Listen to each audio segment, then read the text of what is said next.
Hi, welcome to the Driving Instructor Masterclass, brought to you by Marmalade Insurance and myself, Chris Benstead. I've been a driving instructor for over 12 years, and we're going to have a look at elements of driving, things that you'll need to know for your driving tests, looking at things like stalling, manoeuvres, and how to deal with other situations. And to make sure that you're keeping up with the series, subscribe to Marmalade's YouTube channel so that you'll get all of the installations as they're released. So this episode we're going to be having a look at moving off on a hill and the clutch control that you need to do that successfully. It's not always an actual hill that you're going to be moving away from, it's also going to be angled junctions where you've got a gradient to get onto the new road, and that's often when the risk is highest because you've got cars behind you and you're joining traffic. So if you can get this right, then you'll be a lot safer and a lot more successful on the road. One of the first things that you're going to have to deal with when you start learning to drive a manual car is clutch control. So we're going to have a look at what clutch control is, what the biting point is, and how you can identify when you found it in a vehicle. What happens if you try to pull off too quickly, and what happens if you don't quite get it right. So let's have a look. So we're on a slight incline, and I'm going to find the biting point. I've got it into first gear, and just going to bring the clutch up gently. Nice smooth action until I feel a little bit of resistance. You'll feel the bonnet lifting slightly, and you can hear the engine change and potentially see the revs drop a tiny bit as well. At that point, if I take the handbrake off, it will creep forwards or even stay still. If it's too low, the car will roll back slightly. If it's too high, really too high, the car might stall.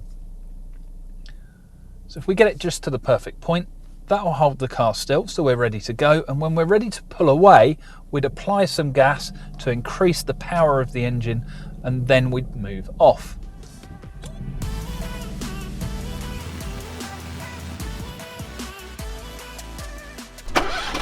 So finding the biting point is really important when you're first starting to move the car away, when you're at the beginning of a queue of traffic, or when you're moving off onto a roundabout.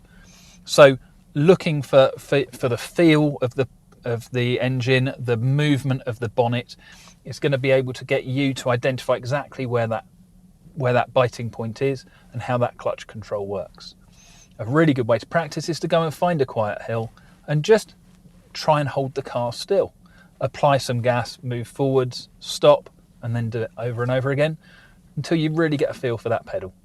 Once you've got a feel for clutch control, everything else is a lot easier. One of the fears faced by many learner drivers, and even experienced drivers, is the phrase hill start. Now, I don't believe that hill starts exist. If you look at pulling away on a flat and pulling away on a hill, there's one major difference, and that's power. You'll need a bit more power to get up a hill than you will when you're sat on flat ground and you're moving off. Apart from that, a hill will just show you when you're not getting your clutch control right. If you get it good on a hill, it'll be brilliant the rest of the time.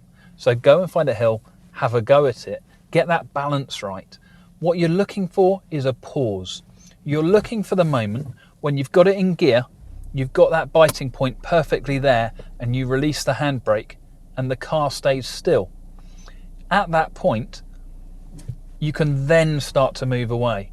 And very often when people start to stall and they start to try and move off and it goes wrong, it's because they're forgetting that pause moment of balance and the clutch is coming up before there's power coming to the engine.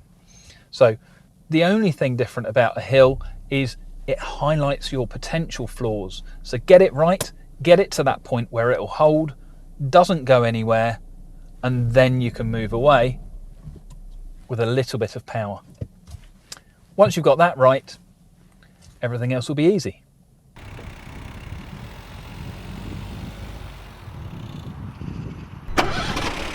One of the questions I get asked a lot is, when I come to a stop, do I need to put on the handbrake? So if we think about what the handbrake's there for, it's an anchor to hold the car still. If you're parking and stopping at the side of the road, then yes, secure the car because you can relax your feet and the car is held in place. If you're coming up to a junction and you're going to move off straight away, The only time you'd really want to use the handbrake is if you're on a hill, because that will allow you to get that gas pedal, find that biting point, and then move off when you're ready to. So it holds the car in place while you get your feet ready.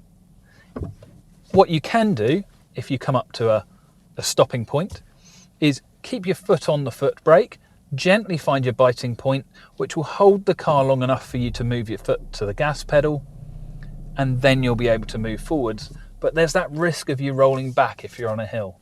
So if in doubt, pop the handbrake on while you get your feet ready. There's no need to if you can keep the car under control, but what you don't want to do is roll backwards and potentially hit something behind you, or a pedestrian that might be crossing the road. So make sure you've got control. Control's the most important thing. You can then choose which system works best for you for that particular situation at that particular moment in time.